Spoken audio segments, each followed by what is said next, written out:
السلام علیکم ناظرین، میں ہوں رضوان غلزئی، میرے ساتھ موجود ہیں اسداللہ خان صاحب اور صدیق جان صاحب۔ ناظرین، پشاور میں ہم موجود ہیں اور جتنی بھی ہم نے گفتگو کی جو مختلف ویڈیوز مختلف پلیٹ فارم سے اس سے پہلے ہم نے کی ہیں، اس کے اندر یہ چیز تو اس بات پر ہم متفق ہیں سب لوگ کہ ہر وہ چیز سہیل آفریدی کر رہے ہیں جو موجودہ ہائیبرڈ نظام کے لیے ان ایکسیپٹیبل ہیں، ناقابل قبول ہیں، چیلنجنگ ہیں۔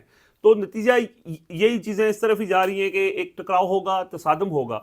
تو اس ویڈیو کے اندر ذرا ہم تفصیل سے ڈسکس کریں گے کہ تصادم کی صورتحال میں اس کے کانسیکوینسز کیا ہوں گے، کس کو نقصان اٹھانا پڑے گا۔ ظاہر ہے یا تو ایک فریق حاوی ہو جائے گا، اگر صوبے کا جو موقف ہے وہ جیت گیا تو وفاقی حکومت، کیونکہ ہر وہ چیز وہ کر رہے ہیں جو موجودہ ہائیبرڈ نظام کی ایگزسٹنس کے لیے خطرہ ہے، تو اگر تو وہ اس میں پریویل کر گئے تو ہائیبرڈ نظام کا رہنا، مثلا عمران خان اگر رہا ہو جاتے ہیں تو ہائیبرڈ نظام کا رہنا ناممکن سا ہو جائے گا، جو کہ ہونا نہیں ہے، اس لیے وہ ناقابل قبول بات ہے۔ اسی طرح آپریشنز کا معاملہ ہے، دیگر معاملات ہیں جس کے اوپر سہیل آفریدی نہیں آگے بڑھ رہے اور ملاقات حکومت بھی نہیں کروا رہی، تو ایک وہ ڈیڈ لاک ہے، اور ڈیڈ لاک اب لیڈ کرتا نظر آ رہا ہے ایک تصادم کی طرف۔ تو تصادم اگر ہو گیا تو اس کے نتیجے میں پھر کون سی حکومت گھر جائے گی؟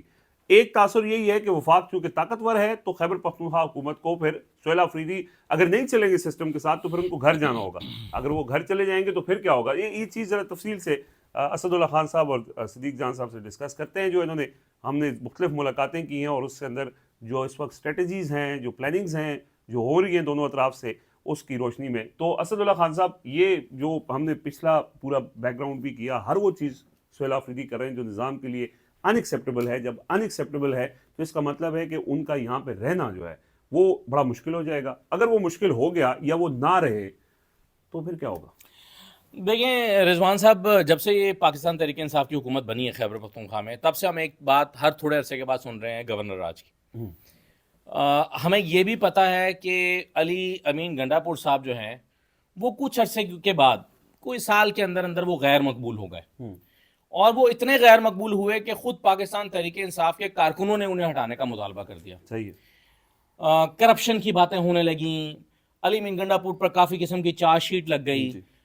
سادہ لفظوں میں یہ کہ علی امین گنڈا پور کی حکومت غیر مقبول ہو گئی۔ وہ الگ بات ہے کہ عمران خان کی مقبولیت تو ویسی کی ویسی رہی، پی ٹی آئی کی بھی رہی، لیکن علی امین گنڈا پور کی حکومت پرفارمنس کی وجہ سے، ان کے دوہرے بیہیویئر کی وجہ سے، ایک تاثر یہ کہ وہ کمپرومائز تھے اور تھے بھی، اس کی وجہ سے غیر مقبول ہو گئی۔ غیر مقبول حکومت کو گرانا سب سے آسان ہوتا ہے۔ غیر مقبول ترین حکومت کو بھی کسی کے جرت نہیں ہو سکی کہ گورنر راج لگا کے گرا سکے۔ یعنی گورنر راج لگانا تو ایک غیر مقبول حکومت کے زمانے میں بھی ممکن نہیں ہو سکا۔ خواہش تو اس وقت بھی تھی کہ یار یہ صوبہ پی ٹی آئی کے حوالے کیوں کریں، کیوں یہ لوگوں کے یعنی یہ فیصلہ سازوں کے بس میں کیوں نہیں تھا، کیونکہ خیبر پختونخوا میں ایک سینٹیمنٹ ہے۔ آپ اس سینٹیمنٹ کو اٹھا کے کون سے دریا میں ڈال دیں گے، کہاں پر لے جا کے غرق کریں گے؟ اور آج صورتحال 10 دن کے بعد بالکل مختلف ہے۔ اس وقت پاکستان تحریک انصاف کے کارکنان اور عوام اتنے زیادہ چارجڈ ہیں، لیڈرشپ بھی اور عوام بھی، اور پھر آپ اس عوام میں، ہم نے پچھلے ولاگ میں بھی ڈسکس کیا تھا کہ خیبر پختونخوا کا جو معاملہ ہے وہ تو الگ ہے، جو قبائلی علاقے ہیں وہاں کے لوگ تو ویسے ہی ایک پیج پر آ گئے ہیں پالیسی کی وجہ سے، یعنی وہ پی ٹی آئی کے مخالف بھی ہوں تو پالیسی کے وہ ساتھ کھڑے ہیں۔ وہ کہیں گے میں پی ٹی آئی کے خلاف ہوں مگر پی ٹی آئی کی قبائلی اضلاع کی پالیسی کے ساتھ۔ خیبر کا جرگہ اس کی عکاسی کرتا ہے، خیبر کا جرگہ عکاسی کرتا ہے۔ اس کے علاوہ ایک فضا بن گئی ہے پوری، یعنی ایک جرگہ تو چلیں ایک کمپوننٹ ہے، ایک یونٹ ہے، ایک فضا بن گئی ہے قبائلی۔ جب سے قبائلی ضلع کا نمائندہ وزیر اعلیٰ بنا ہے تو تب سے قبائلی اضلاع میں ایک فضا بن گئی ہے کہ یار یہ جو بات کر رہا ہے یہ ہماری بات کر رہا ہے۔ آپ دیکھیں نا، مثلا پی ٹی ایم کی بات کریں، پی ٹی ایم کا جو نیریٹو ہے وہ پارٹی کی سے بالاتر ہو کر ہے، یعنی اس کو تمام پارٹیاں سپورٹ کرتی ہیں، اور اس کے بعد اب یہ والا جو نیریٹو آیا ہے قبائلی اضلاع کے حوالے سے، اس کو ساری پارٹیاں سپورٹ کر رہی ہیں۔ ایسے میں آپ کیسے ممکن ہے کہ اتنی زیادہ ایک پارٹی کو، ایک وزیر اعلیٰ کو ہائپ مل چکی ہو، لوگ چارجڈ ہوں، کٹ مرنے کے لیے تیار ہوں، اسلام آباد میں آ کر جو ہے وہ پچھلے سال نومبر کا میسکر بھول کے وہ دوبارہ اس کے لیے فیس کرنے کے لیے تیار ہوں؟ آپ کیسے گورنر راج لگا کے اس حکومت کو گرا سکتے ہیں؟ اور اگر گرائیں گے تو کیا اس کے کانسیکوینسز ہوں گے؟ ہم کشمیر میں دیکھ چکے ہیں مقبول حکومت کو گرانے کا نتیجہ کیا ہوا۔ آپ نے ایک کھچڑی بنائی, اس کے بعد جو کمیٹی ہے وہ تھوڑے عرصے بعد احتجاج کرنے کے لیے آ جاتی ہے. کیوں؟ کیونکہ انہیں لگتا ہے کہ ہماری نمائندہ حکومت نہیں ہے. ایک آگ گلگت بلتستان میں اسی لیے سلگ رہی ہے, بلوچستان میں آگ اس لیے سلگ رہی ہے کیونکہ لوگوں کو لگتا ہے کہ ہم ووٹ کسی اور کو دیتے ہیں, نکلتا کسی اور کو ہے. تو نمائندہ حکومت کو گرانا آسان نہیں ہوتا. میرے خیال میں یہ اس دن کریں گے خیبر پختونخوا کی حکومت کو گرانے کا فیصلہ جس دن بالکل کوئی راستہ بچے گا ہی نہیں, اور ایسا لگے گا کہ معاملات ہر طرف سے ہاتھ میں نکل گئے ہیں.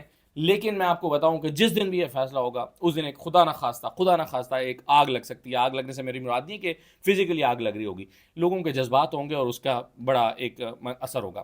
دوسرا آپشن کیا ہو سکتا ہے؟ دوسرا آپشن یہ ہو سکتا ہے کہ ایک احتجاج ہونا نومبر میں, وہ اتنا طاقتور احتجاج ہو جائے کہ حکومت کے لیے اس کو سنبھالنا ممکن نہ رہے. اگرچہ اس طرح کا احتجاج ابھی تک نہیں ہوا لیکن پلان اسی طرح کا احتجاج ہو رہا ہے کہ ایک عوام کا سمندر آ جائے, خیبر پختونخوا سے بھی آئے, سندھ سے بھی آئے, پنجاب سے بھی آئے, عوام کا ایک سمندر آ جائے, اور خدا نہ خواستہ پھر اسی طرح کا رسپانس آیا جس طرح کا پچھلے سال نومبر میں آیا تھا, تو شاید اس دفعہ لوگ گولیاں کھا کر گھروں کو نہ جائیں, اور اس کا نتیجہ جو ہے وہ ایک انقلاب کی صورت میں ہو سکتا ہے. انقلاب کیا ہوتا ہے کہ جس میں پھر حکومت کو گھر جانا پڑتا ہے, ساری حکومتوں کو گھر جانا پڑتا ہے, پھر خیبر پختونخوا کی بھی جائے گی, پھر وفاق کی بھی جائے گی, پھر خدا نہ خواستہ جمہوریت ہی ڈیریل ہو سکتی ہے. وہ ایک منظرنامہ بن سکتا ہے, لیکن اس کے لیے بھی ضروری ہے کہ چیزیں جو ہیں وہ, یعنی آپ جب ایک مرتبہ آگ لگتی ہے تو پھر کسی کے بھی اختیار میں نہیں رہتی. یعنی مارشل لاء بھی پاکستان میں تب لگے ہیں جب لوگوں کی بھی حمایت مل گئی ہے اس کو. بہرحال ایوب خان کے زمانے میں بھی مل گئی تھی ابتدا میں, کیونکہ پیچھے 6 سال تک ایک تماشا لگا ہوا تھا, کوئی 2 مہینے کا وزیر اعظم, کوئی 4 مہینے کا وزیر اعظم, کوئی 6 مہینے, 2 سال کا وزیر اعظم. گورنر جنرل غلام محمد نے تباہی مچا دی تھی, آئین کا کھلواڑ ہو گیا تھا, لوگوں نے کہا چلو یار اسے جان چھوٹی. ضیاء الحق کے زمانے میں بھی ایک جسٹیفیکیشن مل گئی. پرویز مشرف آئے تو حکومت بہت غیر مقبول ہو گئی تھی اور لوگوں نے مٹھائیاں بانٹی.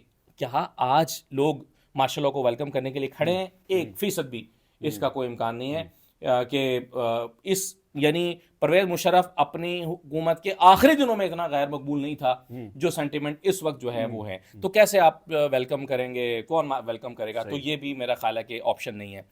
تو اور پھر اس ساری آخری بات میں یہ کرتا ہوں کہ اس ساری چیزوں کو سپورٹ کرتے ہیں عالمی حالات جو اس وقت ہمارے لیے بڑے کرٹیکل ہیں. میں اپنے ویلاگز میں آج کل پچھلے 4-5 دن سے ایک مسلسل بات کر رہا ہوں, اور میں کہہ رہا ہوں کہ حکومت نے اپنے لیے اتنے محاذ کھول لیے ہیں داخلی اور خارجی سطح پر کہ بیک وقت اتنے محاذوں کو سنبھالا نہیں جا سکتا.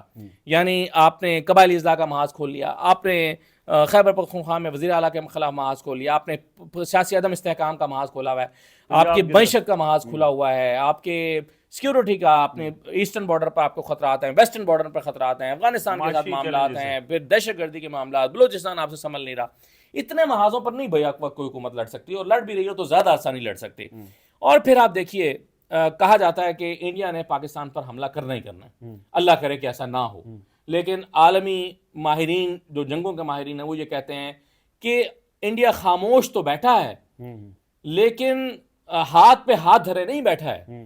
اس نے اپنی ہزیمت کا بدلہ لینا ہے اور وہ اپنے جو گیپس ہے اس کو فل کر رہا ہے. تو اگر وہ اب دوبارہ آتا ہے تو اس پہ پھر سوال ہے کہ کیا امریکہ کی سپورٹ پاکستان کے ساتھ ویسے ہی رہے گی, کیونکہ ابھی افغانستان کے معاملے میں امریکہ نے ہاتھ کھڑے کر دیے اور کہا کہ یار تمہارا مسئلہ خود جا کے لڑو, میں اور بھی کاموں میں مصروف ہوں. پھر ان کی کچھ ایسی ڈیمانڈز ہیں جو پاکستان کو پوری کرنی پڑیں گی, نہ کی تو پھر وہ معاملہ, تو پھر امریکہ کیا پاکستان کے ساتھ ویسے ہی کھڑا ہوگا؟ پھر کیا انڈیا کے ساتھ جنگ بندی کرائے گا؟ اور کیا انڈیا کو اس دفعہ نہیں پتا ہوگا کہ امریکہ نے جنگ بندی کرائی تو کیا ہوگا, یا امریکہ کودا تو کیا ہوگا؟ کیا انڈیا دوبارہ بات مان لے گا امریکہ کی, اور کیا امریکہ دوبارہ سے انٹروین کرے گا اسی طرح سے, یا اس کے اس وقت مفادات بدل چکے ہوں گے؟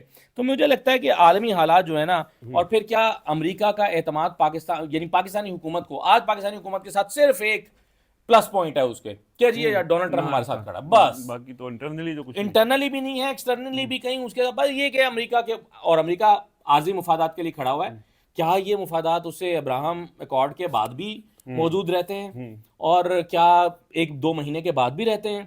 تو یہ ایک ایسا لاوا پکڑا ہے جو کسی نہ کسی دن پھٹنا ہے. کیا موجودہ جو سیاسی حالات ہیں اس کے ہوتے ہوئے یہ گورنمنٹ سسٹین کر سکتی ہے اگر وہ لاوا پھٹ جاتا ہے تو؟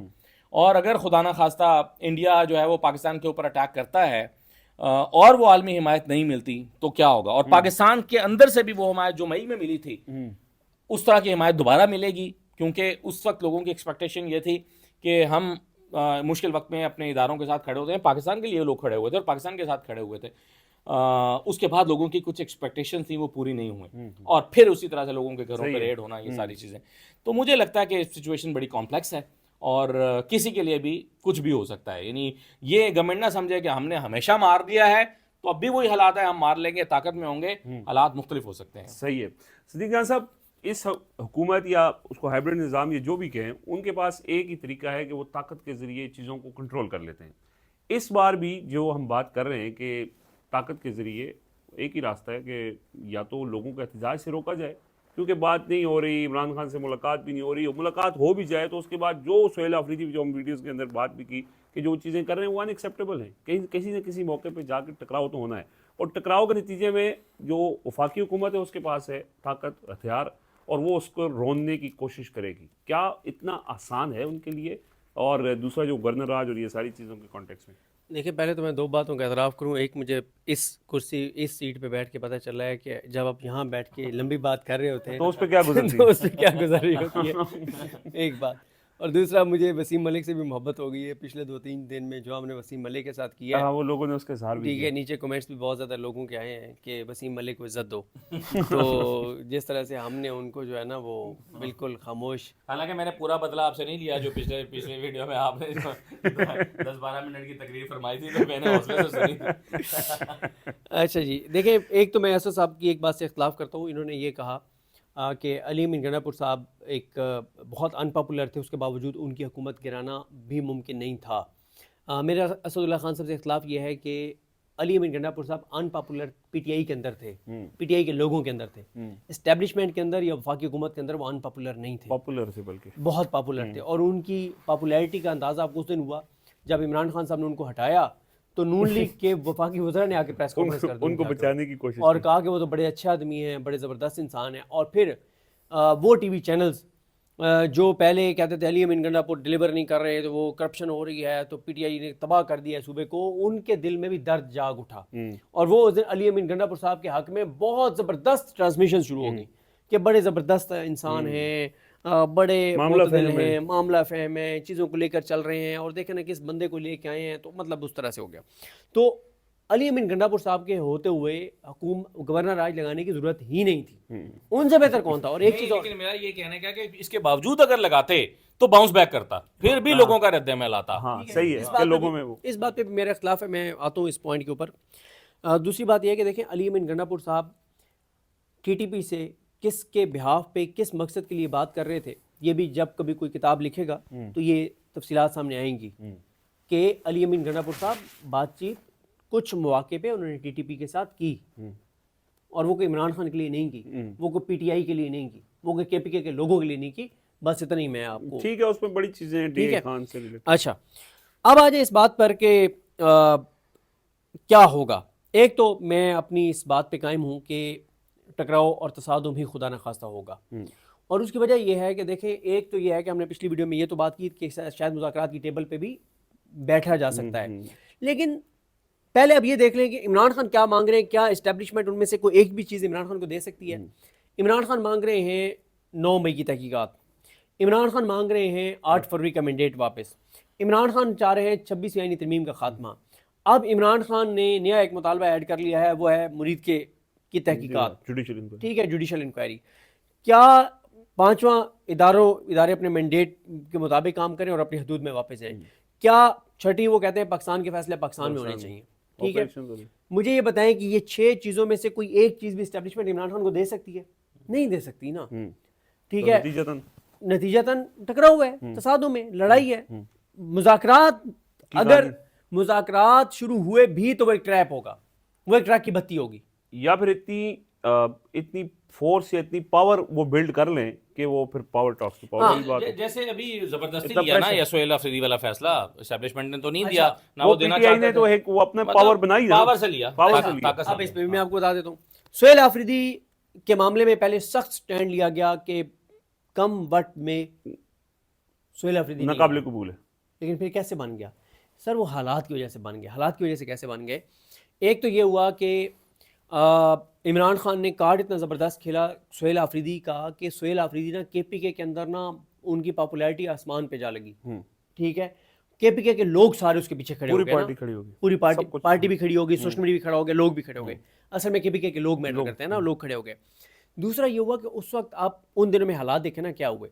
جس دن ان کا انتخاب ہو رہا تھا, جس دن 10 بجے اسمبلی کا اجلاس تھا, صبح 4 بجے مرید کے میں آپریشن ہوا اور اس کی وجہ سے چیزیں ٹریگر کر گئیں پنجاب کے اندر. انٹرنلی کے پی کے اپنا پنجاب میں ایک ایشو بہت بڑا کھڑا ہو گیا. ہمارے یہاں پہ بارڈر کے اوپر لڑائی چل رہی تھی افغانستان کے ساتھ, ٹی ٹی پی نے کاروائیاں تیز کرنی تھی, ادھر بی ایل اے نے کاروائیاں تیز کرنی تھی. انڈیا نظر آ رہا تھا کہ انڈیا تیار ہے کہ اگر پاکستان کا یہ بارڈر گرم رہتا ہے افغانستان کے ساتھ تو 8-10 دن بعد ہم اٹیک کر دیں. حالات اس طرح کے بن گئے تھے کہ ایک نیا محاذ کھولا نہیں جا سکتا تھا, اور پھر کھولنے کی کوشش تو کی گئی, بہت زیادہ کی گئی. مولانا فضل الرحمان نے ایسا تو نہیں اپنے بھائی کو الیکشن میں کھڑا کر دیا. پھر دوسرا اس میں یہ ہوا کہ کے پی کے کی عدالت بھی نظام کے ساتھ کھڑی نہیں ہوئی. یہ بڑا امپورٹنٹ, وہ ایک کوشش کی گئی کہ کوئی ٹائم پہلے علی علی گنڈاپور نہیں کھڑے ہوئے, ان کو کہا گیا کہ آپ استعفیٰ نہ دیں اور یہ اور وہ بھی کھڑے نہیں ہوئے. پھر یہ پشاور ہائی کورٹ کوشش کی گئی, وہ کھڑی نہیں ہوئی. پھر جو ایم پی ایس وہ اس لیے نہیں ٹوٹے کہ کے پی کے لوگ بالکل بہت ان کے سینٹیمنٹس اوپر چلے گئے تھے ان کے حق میں سہیل آفریدی کے, ورنہ سہیل آفریدی کو اتنی آسانی سے نہیں آنے دیا جانا تھا. اچھا, اب آ جائیں اس بات پہ کہ جب گورنر راج لگے گا یا ایمرجنسی لگے گی تو کیا ہوگا. پشاور ہائی کورٹ سے کوئی ریلیف نہیں ملے گا, لیکن اوپر آئینی بینچ سے بہت شاندار فیصلہ اس نظام کو اپنے حق میں مل جائے گا. اب اسد اللہ خان صاحب کی بات کا لب لباب یہ تھا کہ کے پی کے لوگ کیونکہ اس نظام کے خلاف ہیں جو وفاق اور باقی اوورال چل رہا ہے. کے پی کے ایک واحد گورنمنٹ ہے جو فارم 45 کی ہے. سہیل آفریدی سب سے پاپولر چیف منسٹر ہیں کے پی کے کی, میرے خیال پچھلی 20-25-30 سال کی تاریخ کے. ٹھیک ہے, اور عمران خان نے کلین سویپ کیا, ساری باتیں اپنی جگہ پہ. لیکن میں یہ سمجھتا ہوں کہ اگر ایمرجنسی لگتی ہے یا گورنر راج لگتا ہے تو وفاق اس کو سسٹین کر لے گا. اچھا, میری رائے ہے, لوگ اختلاف کر سکتے ہیں, کیوں کر لے گا. جنہوں نے 26 نومبر کو ہضم کر لیا, 26 نومبر کے بعد آپ ان کا کچھ نہیں, میں بتاتا ہوں نا فرق, میں عرض کر دیتا ہوں. مرید کے بعد جن کے خلاف کچھ نہیں ہوا, بھائی پنجاب میں جتنے پیر ہیں کوئی ایک پیر آپ کو نظر آتا ہے مرید کے اوپر ایک لفظ بھی بولتا ہوا؟ جتنے بڑے بڑے مولوی ہیں کوئی بات کرتا ہوا آپ کو نظر آ رہا ہے؟ اتنا سخت کریک ڈاؤن ہوا ہے ٹی ایل پی کے لوگوں کے اوپر, ان کے حامیوں کے اوپر, کہ کوئی چوں بھی نہیں کر رہا.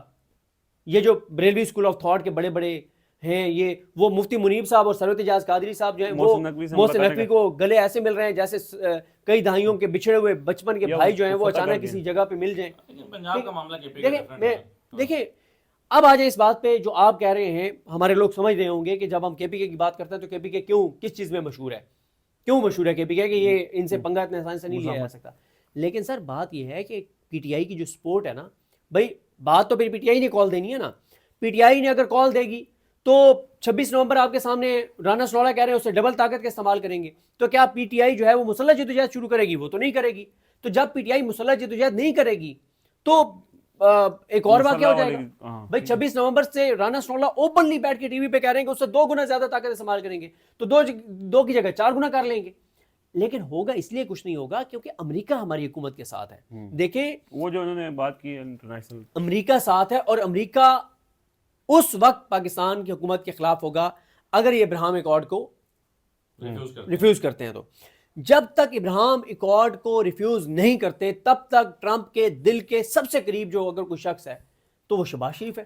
آپ نے دیکھا نہیں اس نے کیسے شہباز شریف کو کہا کہ آپ آئیں ذرا, جو بند کمروں میں آپ میری وہ کر رہے تھے وہ خوشامد وہ ذرا یہاں پہ, اور پورے پاکستانی قوم کا سر شرم سے جھک گیا کہ یار کون بندہ ہے. سو ابراہیم ایکارڈ کا مطلب اسرائیل کو تسلیم کرنا ہو جائے گی, ہو جائے گا, یہ بھی ہو جائے گا. سر یار میں آپ کو بتاؤں, میں جب لوگوں سے بات کرتا ہوں نا وہ کیا کہتے ہیں, وہ یہی بات کرتے ہیں, وہ کہتے ہیں مرید کے کو دیکھو, 26 نومبر کو دیکھو. وہ کہتے ہیں عمران خان کو جب گولی لگی کتنے لوگ نکلے پاکستان میں. سر وہ اس بات پہ کانفیڈنٹ ہیں کہ کچھ بھی نہیں ہوگا. آپ اس وہ کیا کہتے ہیں, وہ کہتے ہیں اچھا ابراہیم ایکارڈ کو تسلیم ہم نے کرنا ہے, ٹھیک ہے, اسرائیل کو تسلیم کرنا ہے, ابراہیم ایکارڈ پہ ہم نے دستخط کرنے ہیں. تو سب سے زیادہ کون نہیں اس پہ آ رہا تھا, بھائی ٹی ایل پی نہیں آ رہی تھی نا کہ یہ خطرہ تھا کہ یہ نہیں مانیں گے، تو وہ میں نے ان کے ساتھ جو کچھ ہوا، میں نے تو نہیں ہوئے لیکن جو ان کو تو کریش کر دیا گیا. مولانا میں نہیں مولانا جو بڑی تقریر کر رہے تھے، یہ کہاں پہ انہوں نے تقریر کی جس میں انہوں نے کہا ٹرمپ کے خلاف بات کی؟ نہیں، ڈی آئی خان میں تو انہوں نے کوئی ایسی بات نہیں کی. لگتا ہے کوئی پیغام پہنچ گیا تھا. ڈی آئی خان میں وہ تقریر نہیں تھی جو انہوں نے کہیں اور مفتی وہ ڈی اے خان میں ہی ہو رہی تھی. ڈی اے خان میں اچھا ہاں ڈی اے خان میں بکھر میں جو انہوں نے کی وہ پھر بڑی ہومیوپیتھک سی تھی نا، بڑی اچھے بچے والی تھی. مولانا فضل الرحمان مجھے بتائیں نا، مولانا فضل الرحمان بڑی بڑی بھڑکے مار رہے تھے ٹرمپ خان اور یہ وہ، مطلب ٹرمپ کو وہ آڑے ہاتھوں لے رہے تھے، امریکہ کو آڑے ہاتھوں لے رہے تھے. اچھا امریکہ نے جو اربوں ڈالر اسرائیل کو دیے ہیں یا غزہ میں جو مسلمانوں کا قتل عام کروایا ہے، وہ کوئی اکتوبر میں تو نہیں کروایا نا؟ اکتوبر میں تو نہیں کروایا نا سر، پچھلے 2-2.5 سال سے امریکہ کروا رہا ہے. اور ٹرمپ کو بھی تو اتنا عرصہ ہو گیا نا آئے ہوئے، اور ٹرمپ پہلے دن سے سپورٹ کر رہے ہیں اسرائیل کو. لیکن وہی مولانا جو ہے وہ پاکستان میں جو امریکہ کا سفیر ہے اس سے ملاقاتیں بھی اپنے گھر پہ کرتے ہیں، اور امریکی سفیر ان کو دعوت دے کے جاتے ہیں، اور یہ امریکی ایمبیسی میں بھی اپنے سارے مولویوں کو لے کے وہاں پہ پہنچ جاتے ہیں. تو بھائی نہ جاتے نا آپ امریکی ایمبیسی میں، آپ کیوں گئے امریکی ایمبیسی میں؟ ایک بندے کو میں قاتل سمجھتا ہوں مسلمانوں کا، میں کیسے اس کے در پہ چل کے جا سکتا ہوں سر؟ میں کیسے اس سے مل سکتا ہوں؟ وہ تو وہاں پہ ان کے ایمبیسی میں چل کے گئے ہیں. تو کہا یہ جاتا ہے کہ سر مولانا صاحب بھی آن بورڈ ہیں تھوڑا سا. اور ایک ایسی آپ کو بات کر رہا ہوں جس پہ آپ بڑے حیران ہوں گے. اسد اللہ خان صاحب نے ایک بات کی تھی اپنے ایک ولاگ میں، جس میں انہوں نے کہا تھا کہ جماعت اسلامی جب آئی تھی یہاں پہ بجلی کے بلوں پہ، انہوں نے یہ کہا تھا کہ یہ لائی گئی ہے. کیوں؟ اس وقت معاملات کیا ہوئے تھے؟ معاملات یہ ہوئے تھے کہ لوگوں کے اندر نا چیزیں بلاوا پھٹنے والا تھا بجلی کے بلوں کے اوپر، اور واقعات ایسے ہوئے کہ خودکشیاں ہونے لگ گئی تھی، اور لوگوں کے اندر ایسے لگا کہ ابھی چیزیں ٹریگر کر جائیں گی اور لوگ نیپال اور سری لنکا کی طرح نکل پڑیں گے، بنگلہ دیش کی طرح نکل پڑیں گے. تو کیا کیا گیا؟ جماعت اسلامی کو لا کے بٹھایا گیا، ان کی کوریج کروائی گئی، اور لوگوں کا کتھارسس ہو گیا کہ یار کوئی تو ہماری بات کر رہا ہے نا، یہ مسئلہ حل کر آگے اٹھیں گے، ہمارا مسئلہ حل ہو جائے گا. لوگوں کو لگا سر ایک مسجد گرائی گئی یہ یہاں پہ اسلام آباد مری روڈ پہ. پھر کیا ہوا؟ مولانا فضل الرحمان کے لوگ آ گئے ایسی کی تیسی کر دیں گے. کیا وہ مسجد بن گئی ہے؟ ابھی تک تو نہیں بنی نا. لیکن مولانا نے کیا کیا کہ مولانا نے وہ ٹھنڈا ہو کر دیا. مولانا صاحب کا معذرت کے ساتھ مولانا کا اس وقت کردار اس موجودہ سسٹم میں جیب کترے کے ساتھی والا ہے. وہ جیب کترے کا ساتھی کیا کرتا ہے؟ جیب کترا جب پکڑا جاتا ہے نا اور لوگ اس کو مار رہے ہوتے ہیں، جیب کترے کا دوست آتا ہے، وہ لوگوں کو پیچھے ہٹاتا ہے، اور ایسا لگتا ہے کہ سب سے بڑا جیب کترے کا دشمن یہ ہے. وہ گالیاں دیتا ہے، وہ کہتا ہے ہٹ جاؤ سارے، اس کو وہ پکڑتا ہے، اس کو 2-4 تھپڑ مارتا ہے اور کہتا ہے ہٹ جاؤ، اس کو میں نہیں چھوڑوں گا، اس کو میں پولیس کے حوالے کر کے آؤں گا، اور وہ اس کو اس موب میں سے نکال کے لے جاتا ہے. مولانا فضل الرحمان کا کردار جیب کترے کے دوست والا ہے، جو جیب کترے کو ہر جگہ آ کے نکالتا ہے. 26ویں ترمیم میں کیا کیا انہوں نے کہا ایک شک میں نے ڈلوائی ہے اسلام کے لیے بڑی ضروری ہے. اور ڈی اے خان میں مفتی محمود کانفرنس میں کہتے ہیں کہ 1973 میں اسلامی نظریاتی کونسل بنی. 1973 سے لے کے آج کے دن تک، جس دن مفتی محمود کانفرنس میں وہ تحریر کر رہے تھے، 17 اکتوبر تھا، کہتے ہیں آج کے دن تک اسلامی نظریاتی کونسل نے جتنی ریکمنڈیشنز دی ہیں اسلام کے مطابق قوانین بنانے کی، ایک بھی قانون نہیں بنا. اچھا تو جب آپ پی ڈی ایم کی حکومت میں شامل ہو رہے تھے، آپ یہ شرط رکھتے ہیں نا کہ میں اس وقت حکومت میں شامل ہوں گا جب آپ اسلامی ساری سفارشات کو آپ وہ کریں گے. آپ 26ویں ترمیم پہ تو حکومت پھنسی ہوئی تھی، آپ کے بغیر کروا نہیں سکتی تھی.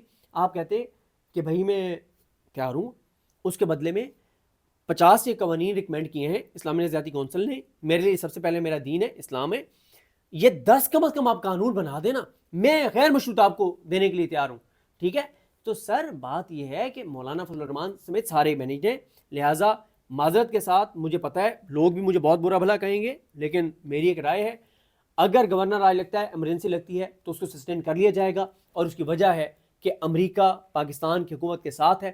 اگر امریکہ دنیا کا سب سے بڑا جو غنڈہ ہے، جو سب سے بڑا دہشت گرد ہے، جو سب سے بڑا اس وقت بدماش ہے، اگر وہ پاکستان کی حکومت کے ساتھ ہے تو آپ انٹرنلی کیا کر سکتے ہیں؟ اب کچھ عمران خان کے دور میں پرندے بھی یہاں پہ کچھ ہوتا تھا تو پوری دنیا سے شروع ہو جاتا ہے کہ جی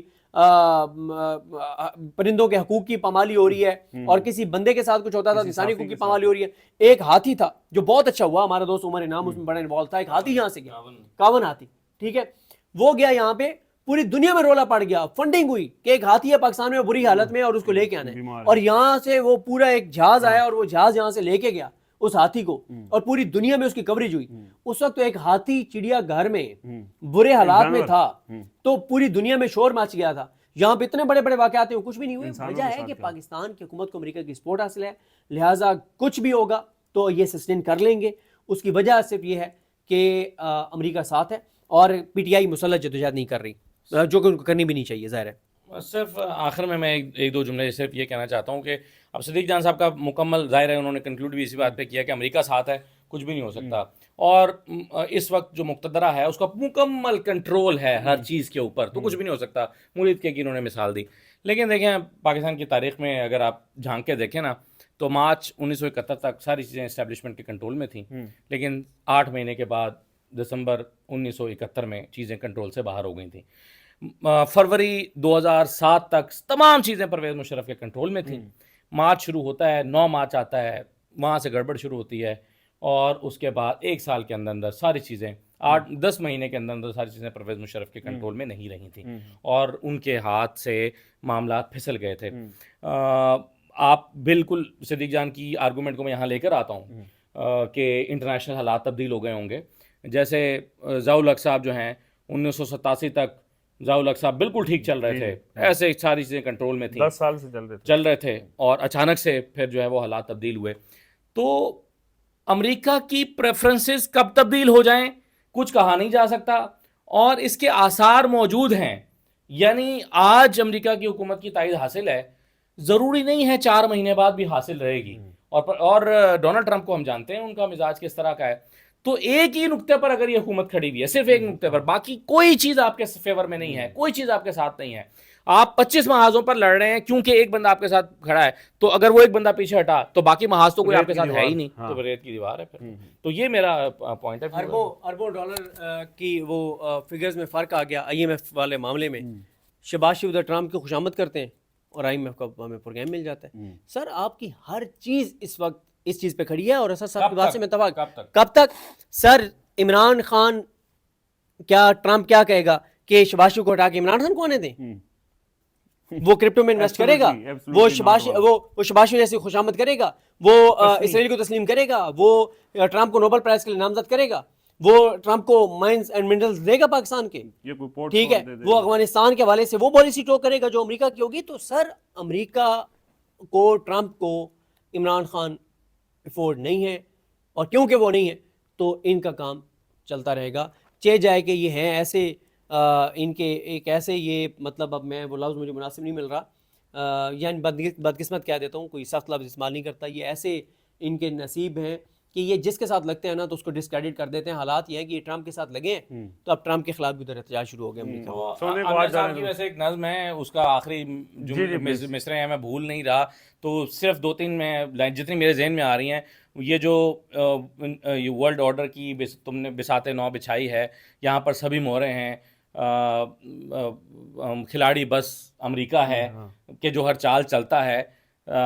ہمیں تو اس امریکہ کو فقط اتنا بتانا ہے, میں آگے پیچھے کر رہا ہوں لیکن اس کا مفہوم یہ ہے کہ ہمیں تو اس امریکہ کو فقط اتنا بتانا ہے, زمانہ تم سے پہلے بھی کئی ہاتھوں سے گزرا ہے, زمانے نے تمہارے ہاتھ سے آگے بھی جانا ہے. واہ واہ واہ واہ.